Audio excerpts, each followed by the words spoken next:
Welcome to my class. नमस्ते student. बच्चों, आज हम कक्षा 10वीं की पाठ्य पुस्तक क्षितिज भाग 2 का अध्ययन करने जा रहे हैं, जिसमें हम चैप्टर नंबर 15 पढ़ रहे हैं और इस चैप्टर का शीर्षक है स्त्री शिक्षा के विरोधी कुतर्कों का खंडन। इस पाठ का यह सेशन नंबर 4 है। इसके पहले भागों में हमने देखा कि लेखक महावीर प्रसाद द्विवेदी इन्होंने तरह तरह के उदाहरण देकर स्त्री शिक्षा विरोधक के जो लोग थे उनके तर्कों के, उनके दलीलों के निराकरण करें, उनका खंडन करें।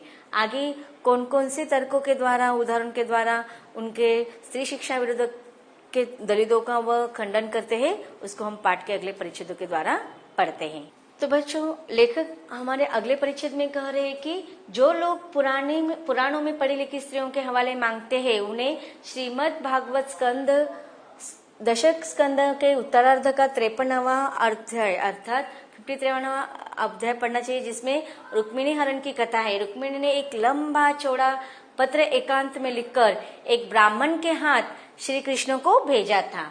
वह तो प्राकृत में नहीं लिखा था, उसके प्राकृत में होने का उल्लेख भागवत में भी नहीं है। उससे रुक्मिणी ने जो पांडित्य दिखाए वह उसके अपढ़ और अल्पज्ञ होने का अर्थात कम ज्ञानी होने का तथा गवारपन का सूचक नहीं है। पुराने ढंग के पक्के सनातन धर्मावलंबियों की दृष्टि से तो नाटकों की अपेक्षा भागवत का महत्व बहुत ही अधिक होना चाहिए। इस दशा में यदि उसमें से कोई यह कहे कि सभी प्रातकालीन स्त्रियां अपढ़ होती थी, तो उसकी बात पर विश्वास करने की जरूरत नहीं। भागवत की बात यदि पुराणकार या कवि की कल्पना मानी जाए तो नाटकों की बात उससे भी गई बीती समझी जानी चाहिए। तो अब देखिए, यहाँ पर लेखक उस दलीलों का खंडन कर रहे हैं जिसमें लिखा गया था कि पुराणों या इतिहासकारों ने किसी भी प्रकार के स्त्रियों को अपढ़ होने का सबूत नहीं दिया है। तो वो कहते हैं कि अब यहाँ पर लेखक ने कितने सारे उदाहरण दे कि रुक्मिणी के द्वारा जो पत्र लिखा गया था तो वह तो प्राकृत में नहीं था, फिर भी उसे हम गंवारू या अनपढ़ नहीं कर सकते हैं। आगे लेखक कहते हैं कि स्त्रियों का किया हुआ अनर्थ यदि पढ़ाने का ही परिणाम है, तो पुरुषों का किया हुआ अनर्थ भी उनकी विद्या और शिक्षा का ही परिणाम समझना चाहिए। अब देखिए, जो स्त्री शिक्षा के विरोधक जो दलील दे रहे हैं उसमें दिखा था कि दुष्यंत को जो भला बुरा शकुंतला ने कहा था वह उसके पढ़े लिखे के कारण ही अनर्थ हुआ था, उसका दुष्परिणाम पढ़ा लिखा ही कहा है। अब लेखक कहते हैं कि अगर स्त्रियों का द्वारा किया गया जो अनर्थ होता है, जो अनुचित कार्य होता है, वह पढ़ने का परिणाम हो सकता है क्या? नहीं। अगर ऐसा होगा तो पुरुषों के द्वारा जो अनर्थ का कार्य होता है तो उनकी विद्या और शिक्षा का यह परिणाम समझना चाहिए। अब स्त्रियां अनर्थ का कार्य करती है, अनुचित कार्य करती है, तो पुरुष अनुचित कार्य नहीं करते क्या? करते हैं। तो स्त्रियों ने जो अनुचित कार्य किया, अर्थात अनुचित कार्य का हम अर्थ क्या लेंगे कि जो स्त्रियों ने कभी किसी आवाज उठाई तो वह उनकी पढ़ाई का परिणाम है। अगर पुरुषों ने कोई अनुचित कार्य किया, अनर्थ किया, तो क्या वो भी उनके पढ़ाई का कारण नहीं हो सकता है क्या? उनकी विद्या और शिक्षा का कारण नहीं हो सकता है? तो इस प्रकार से लेखक कहते हैं कि स्त्रियों ने जो अनर्थ किया उसके पीछे उसके पढ़ना लिखना कहा जाता है, तो पुरुषों जो अनर्थ करते वह भी तो उनके विद्या और शिक्षा का ही परिणाम मानना चाहिए। बम के गोले फेंकना, अब देखो पुरुषों के द्वारा भी तो कितने अनुचित कार्य होते हैं। बम के गोले फेंकना, नर हत्या करना, खून करना, डाके डालना, चोरियां करना, घूस लेना अर्थात भ्रष्टाचार करना, ये सब यदि पढ़े लिखने का ही परिणाम हो तो सारे कॉलेज, स्कूल और पाठशालाएं बंद हो जाना चाहिए। अब देखिए, लेखक यहाँ पर व्यंग्यात्मक बातें कर रहे हैं। अगर पुरुषों के द्वारा अनुचित कार्य किए जाते हैं, अनर्थ किए जाते हैं, तो यह उनके शिक्षा का ही परिणाम है। तो इसके वजह से स्त्रियों से अधिक तो पुरुष ही अनर्थ के कार्य करते हैं। तो पुरुषों ने ऐसे अनर्थ के कार्य किए थे तो स्कूल, कॉलेज, पाठशाला ये सब बंद कर देना चाहिए। परंतु विक्षिप्तों, बात व्यतीतों और ग्रहग्रस्तों के सिवा ऐसी दलीलें पेश करने वाले बहुत ही कम मिलेंगे।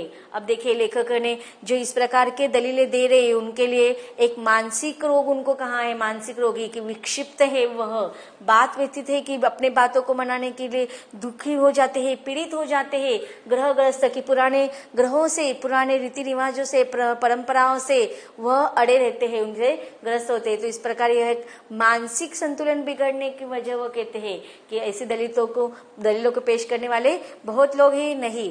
कुछ समाज के गिने चुने लोग ऐसे हैं कि जो स्त्री शिक्षा के विरोधक के रूप में कुतर्क या दलील दे रहे हैं। अब आगे लेखक कहते हैं कि शकुंतला ने दुष्यंत को कटु वाक्य कहकर कौन सी अस्वाभाविकता दिखाई।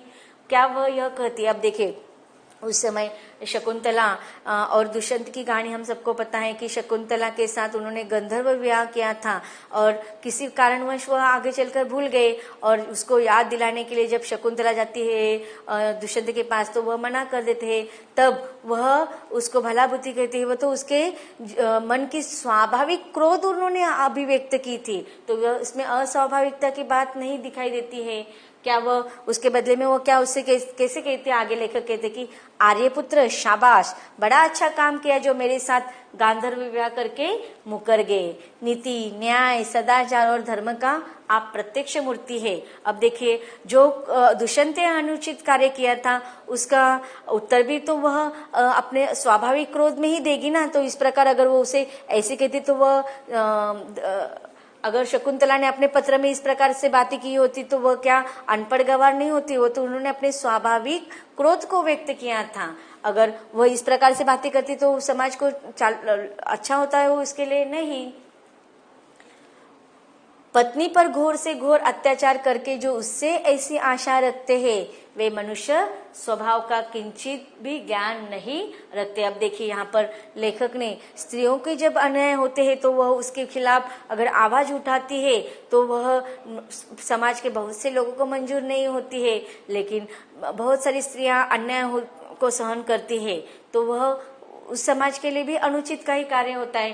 तो यहाँ पर लेखक कहना चाहते हैं कि पत्नी पर घोर अन्याय करने के बावजूद, अत्याचार करने के बावजूद भी अगर पत्नी को हम उस पर अत्याचार कर रहे हैं, अन्याय कर रहे हैं और उसे हम पत्नी धर्म निभाने की आशा रखते हैं तो ऐसे मनुष्य का स्वभाव ज्ञानी नहीं हो सकता है, वह तो अज्ञानी ही होगा। सीता से अधिक साध्वी स्त्री नहीं सुनी गई है। अब देखिए हमें माता सीता के बारे में तो सब पता है कि वह कितनी साध्वी स्त्री थी। जिस कवि ने शकुंतला नाटक में अपमानित हुई शकुंतला से दुष्यंत के विषय में दुर्वाक्य कहा आया है, उसी ने परित्यक्त होने पर सीता से रामचंद्र के विषय में क्या कहा है। अब देखिए परित्यक्त मतलब उसके पति के द्वारा उनको त्याग कर दिया गया था। दुष्यंत ने भी तो शकुंतला का त्याग कर दिया था और उसी प्रकार रामचंद्र ने भी तो भाग एक धोबी का ताना सुनकर माता सीता का त्याग कर दिया था। अब शकुंतला नाटक के जो रचयिता है वही सीता के भी रामचंद्र के विषय में इसी प्रकार के बातें कहते हैं। वाच्यसत्वा मदन्त्वात् स राजा वह्य विशुद्ध मति यक्ष सक्षम वा लोकवाद श्रवण दहासी श्रुतस्य तक्विन सदृशं कुलस्यम।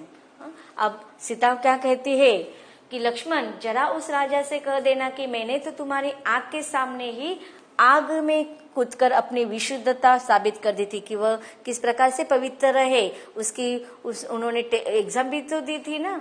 फिर उस पर भी लोगों के मुख से निकला मिथ्यावाद सुनकर ही तुमने मुझे छोड़ दिया। क्या यह बात तुम्हारे कुल के अनुरूप है अथवा क्या यह तुम्हारी विद्वता या महत्ता को शोभा देने वाली है। अब देखिए जो बात दुष्यंत के लिए शकुंतला ने स्वाभाविक क्रोध के रूप में लिखी थी वही बात सीता राम के द्वारा परित्यक्त करने के बाद सीता ने भी तो अपने स्वाभाविक क्रोध को व्यक्त किया था। सीता का यह संदेश कटु तो नहीं क्या मीठा है। राजा मात्र कहकर उसके पास अपना संदेशा भेजा।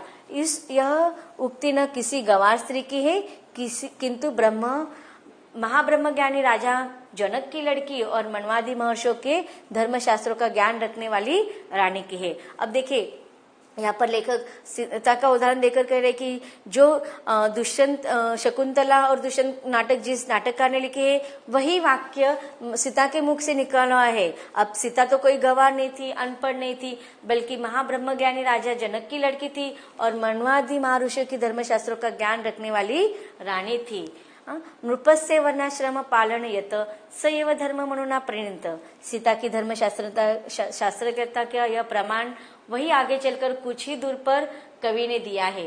सीता परित्याग के कारण वाल्मीकि के समान शांत, नीतिज्ञ और क्षमाशील तपस्वी ने अश्वेत मनु भारतेश्व कहकर रामचंद्र पर क्रोध प्रकट किया है। अतएव शकुंतला की तरह अपने परित्याग को अन्याय समझने वाली सीता का रामचंद्र के विषय में कटु वाक्य कहना सर्वथा स्वाभाविक है, न यह पढ़े लिखने का परिणाम है, न गवारपन का, न अकुलीनता का। अब देखिए लेखक ने जो स्त्रियों की शिक्षा के विरोधक में कुतर्क दे रहे हैं, अब उन्होंने क्या कुतर्क दिया था कि दुष्यंत को शकुंतला ने जो पत्र लिखा था वह उनके अनपढ़ का, उनके शिक्षा का परिणाम था, दुष्परिणाम था। अब यहाँ पर लेखक ने एक ही नाटककार के द्वारा दो अलग अलग स्त्रियों का लिखा। अब माता सीता को तो सब ईश्वरकृत माना जाता है, ईश्वर का अवतार माना जाता है। राजा राम पुरुषोत्तम आदर्श राम की भूमिका निभाते हैं। तब जब राम के द्वारा परित्याग करने पर सीता ने अपने स्वाभाविक क्रोध को जो लिखकर भेजा था या कहा था, उसे तो सब स्वाभाविक मानते, उसे कोई अनुचित या उस कटुवाक्य को कोई अनुचित नहीं मानते। लेकिन शकुंतला के द्वारा जो कटुवाक्य लिखे गए हैं उसे अनर्थ मानते हैं, उसे अनपढ़ मानते हैं। तो यह तो किसी की न्याय बुद्धि, कहाँ की न्याय बुद्धि नहीं है। और सीता के द्वारा जो कटुवाक्य कहे गए हैं वह तो न पढ़ने लिखने का परिणाम था, न ही गवारपन था और न ही अकुलीनता था। तो उसी प्रकार दुष्यंत के द्वारा, शकुंतला के द्वारा जो वाक्य स्वाभाविक क्रोध के रूप में आए थे वह भी न पढ़ने लिखने का या न गवारपन का और न ही अकुलीनता का प्रमाण था। तो इस प्रकार लेखक उन कुतर्कों का खंडन कर रहे हैं और स्त्रियों को किस प्रकार से शिक्षित करने का समाज में उपयोग होने वाला है, समाज में परिवर्तन होने वाला है, उसका वह मत व्यक्त कर रहे हैं कि स्त्रियों को हमेशा, आज देखते हैं हम उस समय भी पुरुष प्रधान संस्कृति थी और पुरुष प्रधान संस्कृति में स्त्रियों को हमेशा द्वितीय स्थान दिया जाता था। लेकिन संसार में अगर आगे बढ़ना है तो स्त्री और पुरुष दोनों को समानता का भाव रखकर ही आगे बढ़ना चाहिए। और उस जमाने में लेखक ने स्त्री शिक्षा पर जोर देकर समाज का, देश का विकास करने पर अपना जोर बनाया रखा था। अब देखते हैं इन परिच्छेदों में आए हुए कुछ कठिन शब्दों का अर्थ। देखते हैं कठिन शब्दों का अर्थ। शब्दार्थ। प्राक्कालीन, पुरानी, पुराणकार, पुराण के रचयिता, गई बीती, निम्न स्तर की, विक्षिप्त, पागल, बात व्यतीत, बातों से दुखी होने वाला, मुकरना, इंकार करना, दुर्वाक्य, निंदात्मक वाक्य, परित्यज्य, पूरी तरह से त्यागा हुआ, मिथ्यावाद, झूठी बात, कुल, परिवार। तो बच्चों इस प्रकार लेखक उन दलीलों का खंडन करे, निराकरण कर रहे हैं। आगे भी स्त्री शिक्षा के विरोधकों ने जो दलीलें दिए हैं उन दलीलों का युक्तिवाद करके लेखक निराकरण कर रहे हैं, उसको हम पढ़ेंगे इसके अगले भाग में।